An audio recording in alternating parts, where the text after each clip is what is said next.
Hi, everybody. Welcome to the August Black Call. Glad to have you aboard. You have Jason Weller and Eric Huffnagel on this end.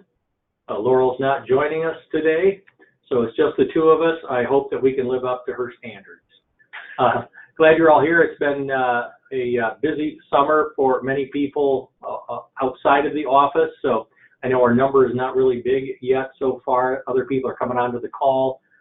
We're going to continue to see people join us, but we're going to get things underway.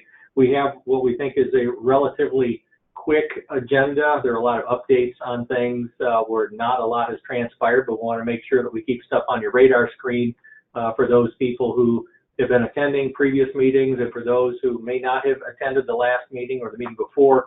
We do want to make sure that you're aware of some of the things that we are keeping an eye on. I want to make sure that we keep you in the loop on those things. So, Jason, do you want to handle some housekeeping tasks for everybody? Sure, thanks, Eric. So a couple of basics for those of you who are unfamiliar with how GoToWebinar is set up.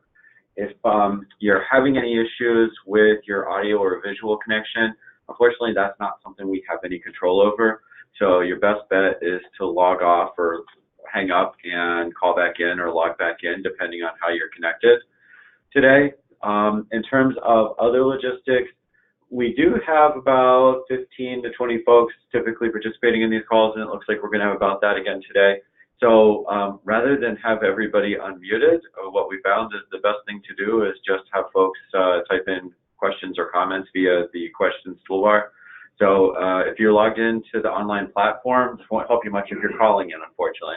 But if you're logged into the online platform, just use the toolbar, and it should be on the right-hand side of your screen. And it has a question section. You can click on the icon, a little screen will pop up, and that's how you can communicate with us today during the webinar if you have any questions about comments about the material that we're covering.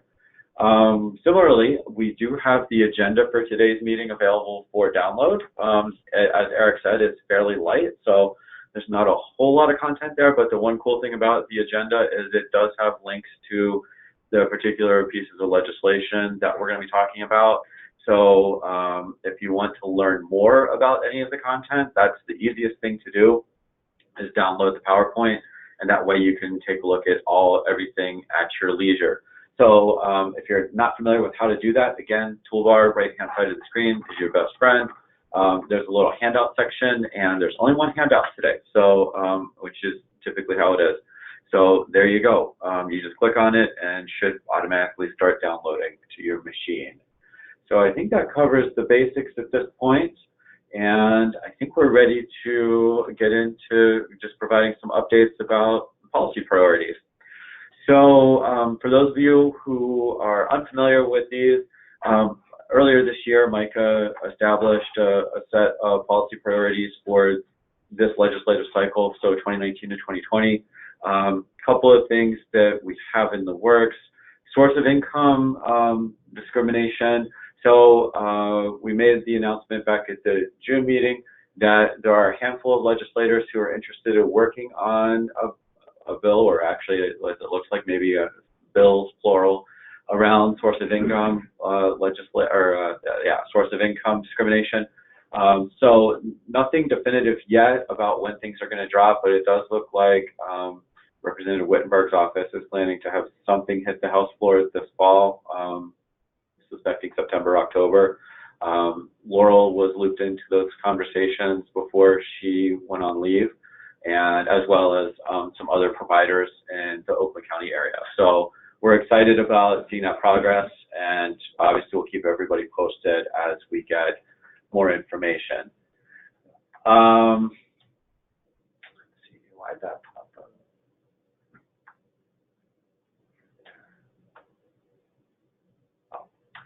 The next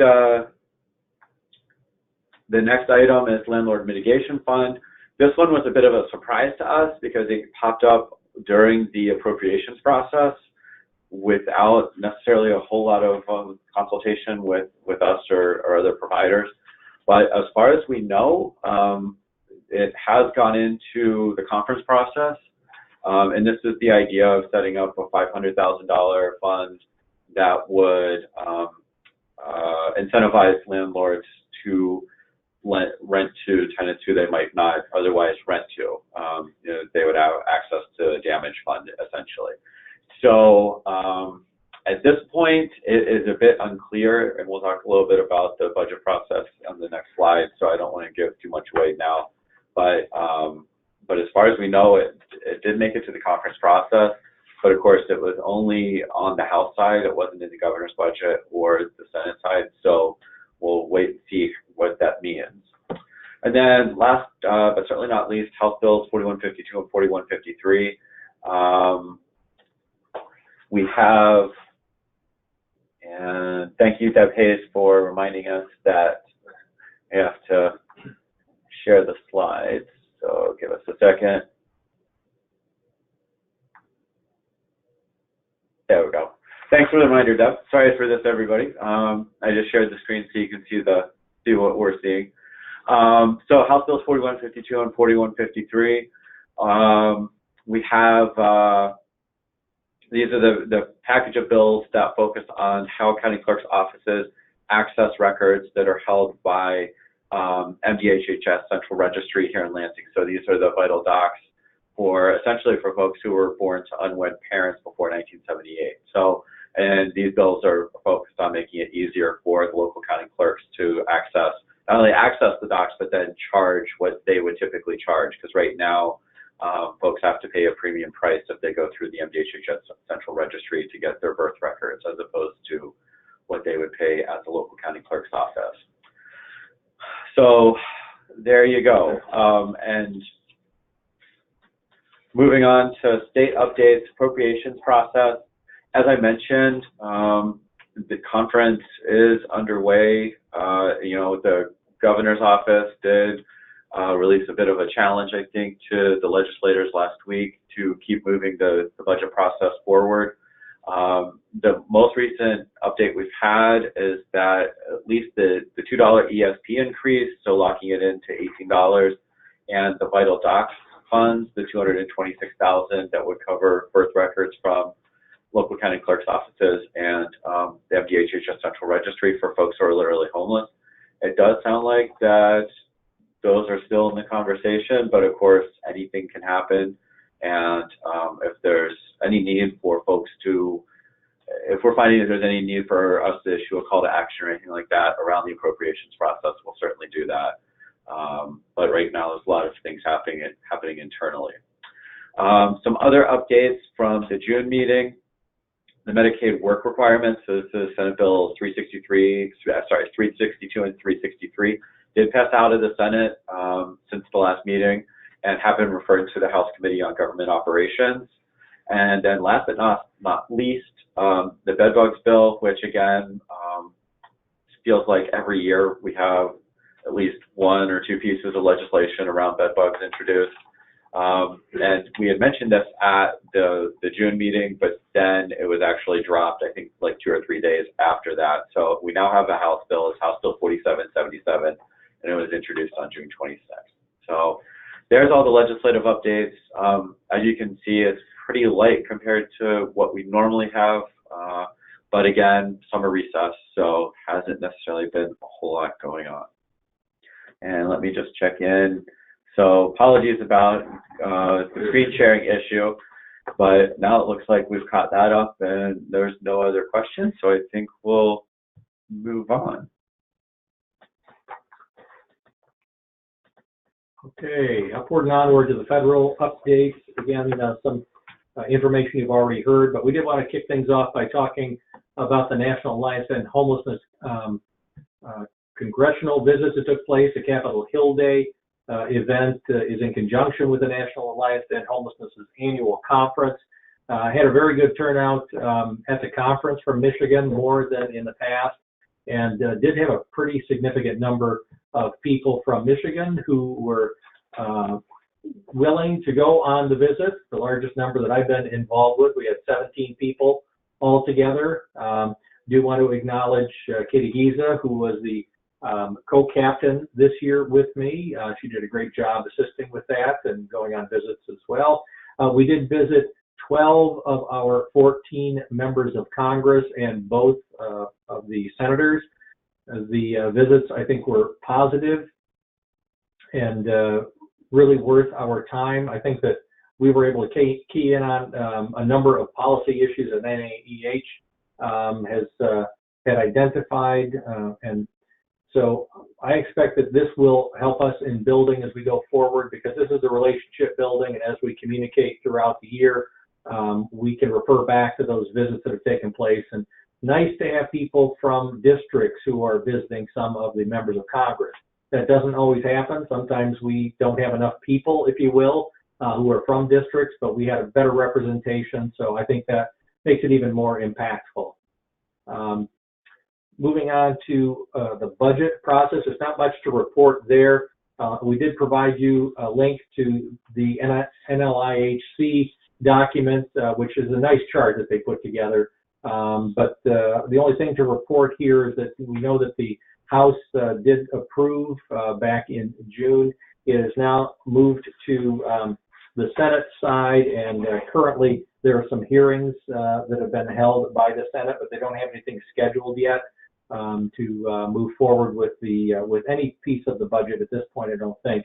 But we're looking at the THUD budget, the transportation/HUD budget. It did pass the House by a 227-194 vote as part of an omnibus bill. Don't know whether or not that's showing enough support for the Senate to also follow with the same numbers in the budget or not, but again, hearings have been held, and we'll report back to you once we hear anything more on that. Moving on, we wanted to just give an update on the mixed status rule that HUD was proposing. The last time around, we talked about the day of action on June 26th. It was going to be targeted to that and trying to provide public input. HUD does have a process that they open up, as most of you know, with respect to rules, to get input from the public. It's my understanding that they had over 55,000 people who flooded them, and I believe that sets a record for public input on a rule, at least in the short time frame that it was open. So pretty massive response from the general public about it. Just as a reminder, the mixed status rule would prohibit mixed status families, or families whose members have a mix of eligibility or eligible and ineligible immigrants living within the same household, that they would all be subject to the removal from those units. 108,000 people are being projected as being affected by that, 55,000 of those being children. So wanted to make sure you are aware of it. Public is providing a lot of input. We'll wait and see whether or not that does have any influence over how HUD addresses this proposed rule going forward. Also wanted to just touch base on the equal access rule changes. There's nothing new to report on that one since our last meeting. Assuming that it's probably one rule at a time, and they're going to be chewing on at HUD, so maybe looking at the mixed status rule being the issue that they take care of before they actually open the equal access rule up to input from the public, and then proceed on that one. But again, not much happening there. There have been organizations meeting with HUD about it throughout the summer, so that again may or may not have an influence on how they address things going forward, but we'll keep you posted. Last item is the Affordable Housing Task Force. I just wanted to remind people about that. Well, maybe mention it to folks who aren't aware of it. The Affordable Housing Task Force bill was reintroduced this year. It is a bill that's introduced through the Senate by Senators Todd Young, who's a Republican from Indiana, Angus King, who's independent from Maine, and Maria Cantwell, who's a Democrat from Washington.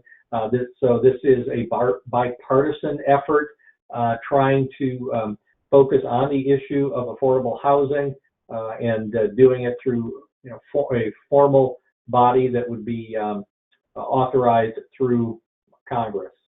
Waiting to see what happens with this. Haven't heard anything new on it. I just wanted to reacquaint you with the fact that something reintroduced in June, and we're hoping now that we see our legislators coming back after their summer break, that they'll start chewing on some of these issues in earnest.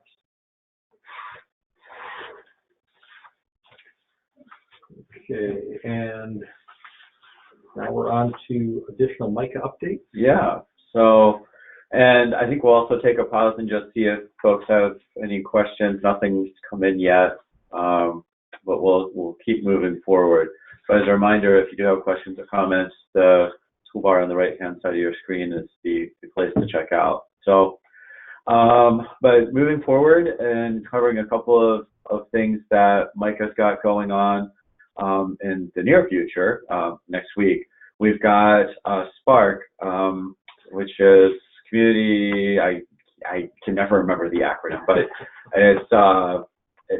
they're the group that's affiliated with the Center for Social Innovation out of Boston, and they do anti-racism work in a handful of communities across the country. And we're super excited that we have them coming back again next week. We had them last year. Well, we had one of their trainers last year for a one-day training last spring, and we're super excited that we're able to build off that and offer 2 days of training this year. The first day is going to be Anti-Racism 101 for homeless service providers. And that's really going to provide, it's a repeat of what we offered last year. It's really going to provide an overview and a foundation for folks who are interested in learning more about things like unpacking white privilege, the history of housing discrimination in the United States, policy level, things like that. And then, of course, rolling up their sleeves in the afternoon and beginning to examine how these types of things filter into the work that we're doing on a daily basis. And then on the 5th, we have a session, a 201 session, and this is geared towards folks who have actually done some level of anti-racism work on a personal level in the past. So either done a workshop or done reading, but are interested in making those deeper connections and trying to push forward with the work that they've already done and reflecting on that during the day. So those are the two big trainings that we've got coming up. Of course, the other thing that we want to put out there, and the travels I've done recently, is November is Homeless Awareness Month. We didn't include it because we don't have anything concrete, but we know that most of you are aware that November is 2 months away at this point, and we will be providing some additional, as we've done in years past, we'll be providing some additional materials and resources, including a webinar that looks like it'll be the second week of September about how to effectively engage with policymakers, and we're partnering with the folks at Speak Out, the youth at Speak Out and Speak Out group at Ozone House. Mouthful. So we don't have all the details on that ironed out yet. We've got the day, but not the time. So as we get more details, we'll obviously share that. And given the interest that this group of advocacy-related issues, that would obviously be something that we would encourage you to sign up for whenever those details become available. By the way, SPARK stands for Supporting Partnerships for Anti-Racist Communities. There we go. Rolls off the tongue. It does. I knew it was anti-racist communities, but I did not know what the first two. I did not remember. So anyway, we're excited about all the things that, and of course, this was just a taste of the things we've got coming up between September and December. But we just wanted to put some reminders out there for folks about the work that's going on. So this is the part of the call, and Eric and I are delivering. We told you this was going to be a relatively quick call compared to previous months, just because, of recess. So I think we wanted to more get folks geared up in terms of thinking about what's coming in the fall. But wondering if anybody on the call has any updates they'd like to provide, either things that's going on at the local level or any other updates. Maybe during this recess you've had a chance to chat with policymakers either at the state or federal level. So if that's been the case, we'd certainly like to hear that. And Amanda Carlisle, I see you're part of this, and I don't mean to put you on the spot, but I do know that there's been a fair amount of work happening in the Washtenaw County area. I'm wondering if maybe you would like to provide an update?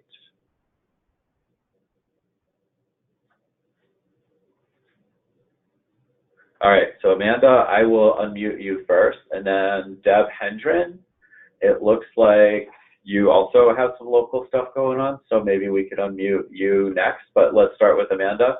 Hopefully there's not like a jackhammer or a siren going off in the background. Hi, can you hear me? Hey Amanda, can you hear? Yeah, we can hear you, perfect. Great. So I'm in Washtenaw County, and we have a number of things going on. We have some advocacy around a new development that's going to be getting low-income housing tax credits and doing 24 units of housing, affordable housing, some of which will be supportive housing. We're getting folks out for those meetings in Dexter, Michigan. And then we're also planning 2 events for Homeless Awareness Week. One is a film screening of the movie Owned, which many of you probably have already seen and gone to screenings before, but this one's going to be at the Michigan Theater. And the other event that we're doing is a State of Homelessness event in Washtenaw County in November 13th. So those are a few of the things we have going on locally. Hopefully that helps. Yeah, thank you, Amanda. No, this is good. And yeah, I'm hearing Owned. We've been hearing a fair amount about Owned since we sponsored coordinated the viewings with Steedham a couple months ago. There's been a fair amount of talk about folks having a movie showing that again during November for their homelessness awareness activities in the local communities. Okay. Anyone else have anything they'd like to share? Well, and remember, we're not competing. Yeah. So we don't have to go above and beyond what Amanda has shared. Yeah, that's a good point. Yeah, it's not a competition. So Deb Hendren did share that Oakland County is working on a landlord mitigation fund at the county level, but it is in very preliminary discussion. So there's nothing concrete to share at this point. But she said that she'll be more than happy to share more information as it becomes available. So is that being done just through or being proposed as just a general allocation through the county board, or is this something that you're working with Andy Meisner on through the treasurer's office?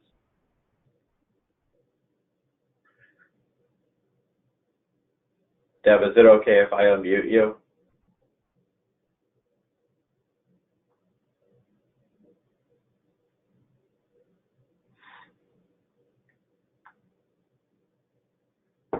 All right, Deb, I'm going to try to unmute you to see if we can get this to work.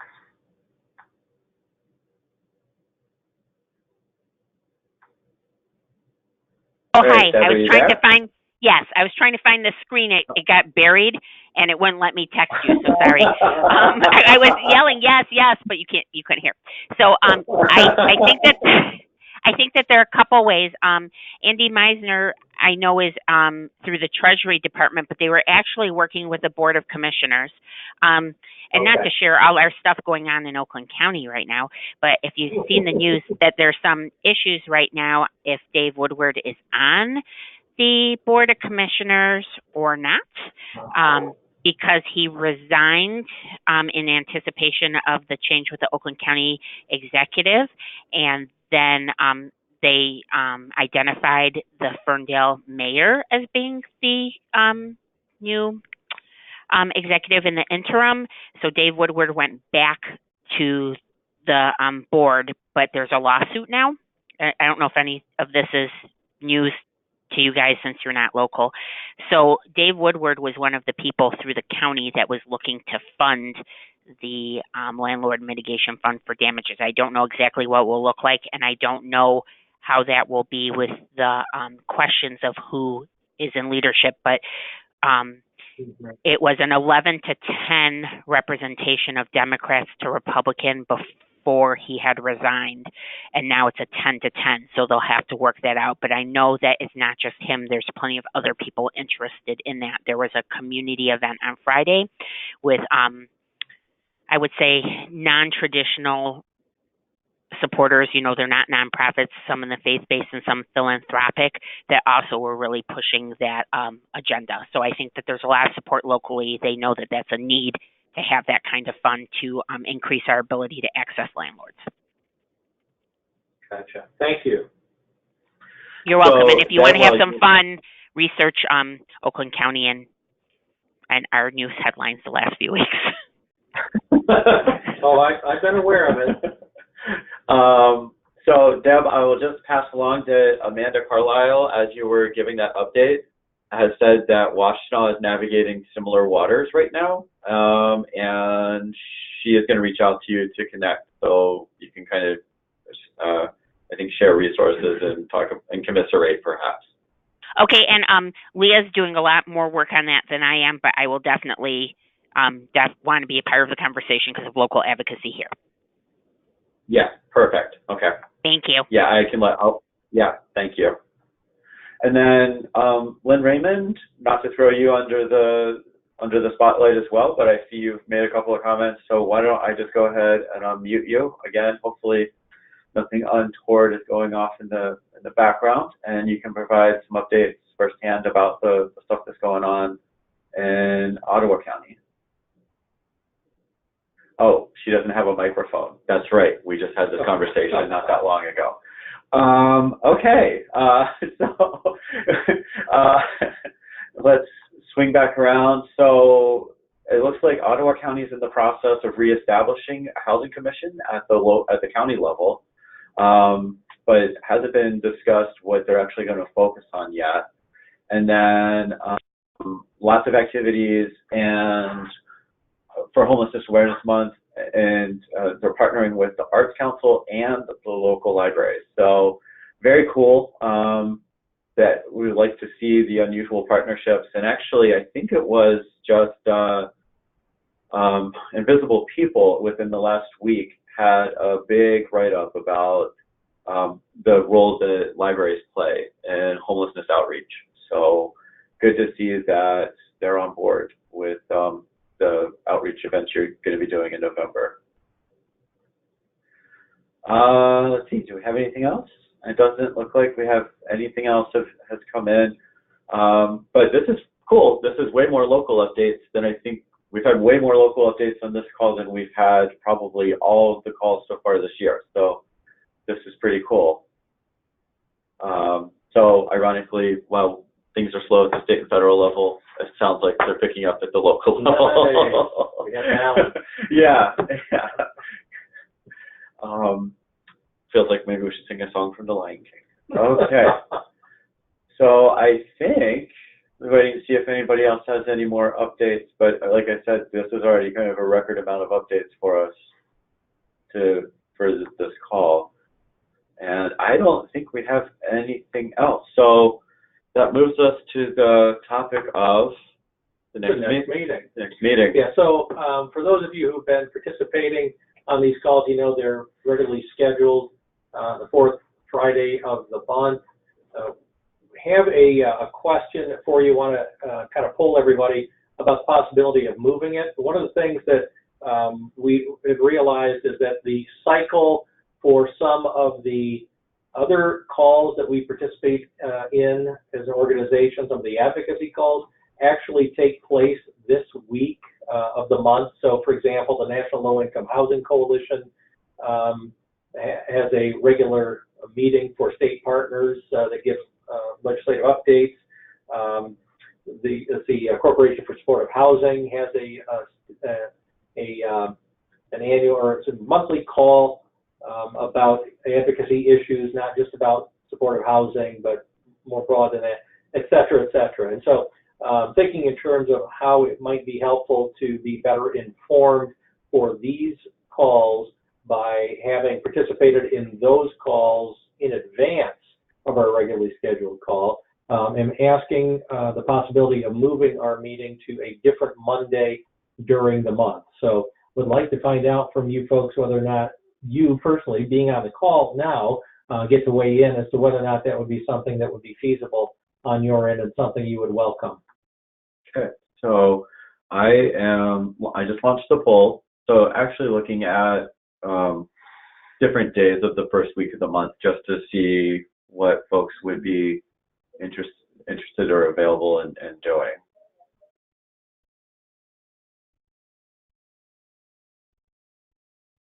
And of course, given the context Eric provided, we do also have the option of leaving it the same.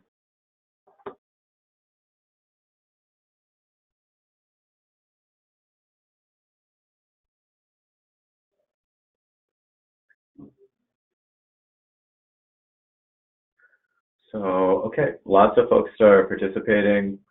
Maybe give it another 15 or 20 seconds.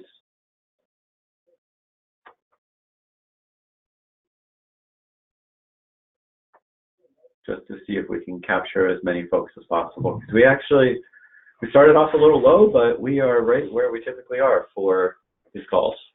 No. I guess that means that summer is almost over. People are back in their offices, and back at the old grind. Okay, it looks like, all right, nothing's moved for about the last 20, oh, of course, as I say that, folks are voting, but it also looks like more folks are trying to log in. So I'm not entirely sure what's going on, but things have been fairly static now for about 20 seconds. So I think we'll close the poll. About 80% of the folks on the call have responded. So it gives us a good sense of where things are at. And so that is a mixed bag. It is a mixed bag. I think we are going to have to take a look at it. Okay, we'll have to do an availability poll for everybody. Yeah. Granted, we have a lot of the usual suspects on today's call, but we also know that this is also the last week for some schools. This is the last week of summer vacation, so we know we're missing a handful of the usual suspects as well. So yeah, we'll have to investigate further. Okay. So we're not going to take any rush in doing this. We want to make sure that it fits people's schedules, but if it does help to enhance the meetings by having some other info brought to the table that in a more timely fashion, then we want to investigate that. So we'll do some kind of availability poll for everybody, and we'll get back with folks. We'll probably stay with the September 23rd meeting unless we have some clarity and we can make an immediate decision on things and give you plenty of lead time. But for now, let's just go with the September 23rd unless you hear otherwise from us. And otherwise, that is it. Okay, any last thoughts, any comments or questions anybody has about anything that they would like to share? No hands coming up? No hands coming up? No questions coming in. Okay, folks. Well, thank you all. Welcome back to the swing of things for those of you who've been off and missed a little bit over the summer. Looking forward to an exciting year. Hopefully we'll have a lot more meaty information to provide to you. There'll be some action stuff at the next meeting. So we look forward to talking with you then. Take care, everybody. Bye, everybody.